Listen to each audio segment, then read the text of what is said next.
সারা বছর যদিও ইলিশ মাছ পাওয়া যায়, তবু আমি বর্ষার ইলিশের অপেক্ষায় থাকি, কারণ বর্ষার ইলিশের স্বাদ অন্যরকম।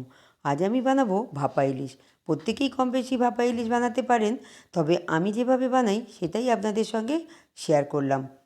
প্রথমে একটা গ্রাইন্ডার নিয়ে তার মধ্যে কালো সর্ষে, সাদা সর্ষে, একটু পোস্ত, একটু লবণ আর একটু হলুদ দিলাম, কয়েকটা কাঁচা লঙ্কা দিয়ে একটু জল দিলাম, দিয়ে ঢাকনা লাগিয়ে দিলাম।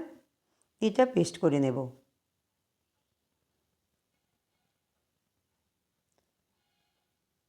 সর্ষে পোস্তর পেস্টটা পারফেক্ট হয়েছে কি না একটা চামচ দিয়ে দেখে দিলাম। এবার একটা টিফিন বক্স নিলাম, ওই টিফিন বক্সেই আমি ইলিশ মাছ ভাপাবো।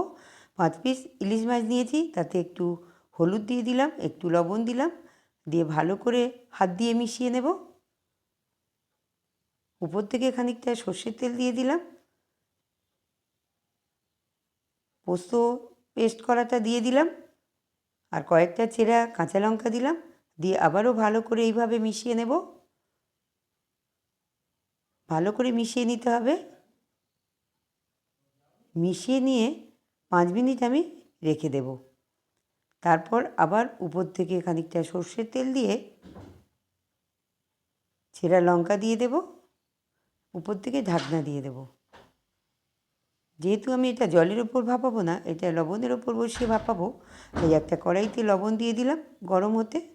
গরম হওয়ার পরে একটুখানি লবণ তুলে নিলাম বাটিতে করে, আর উপর থেকে ওই লবণটা দিয়ে দিলাম টিফিন বক্সটা বসিয়ে। এইভাবে 20 মিনিট রান্না করলাম। একটা আলাদা পাত্রে টিফিন বক্সটা তুলে নিয়ে ওপর থেকে ঠান্ডা জল দিয়ে দিলাম, যাতে বক্সটা তাড়াতাড়ি ঠান্ডা হয় এবং খোলা যায়। দেখুন, ইলিশ ভাপা হয়ে গেছে, আর কি সুন্দর হয়েছে। গরম ভাতে খেতে এটা দারুণ লাগবে। বন্ধুরা, আমার সঙ্গে এতক্ষণ থাকার জন্য আপনাদের সবাইকে ধন্যবাদ। আমার এই রান্নাটা যদি ভালো লেগে থাকে, আমার চ্যানেলটা সাবস্ক্রাইব করে দেবেন। নমস্কার।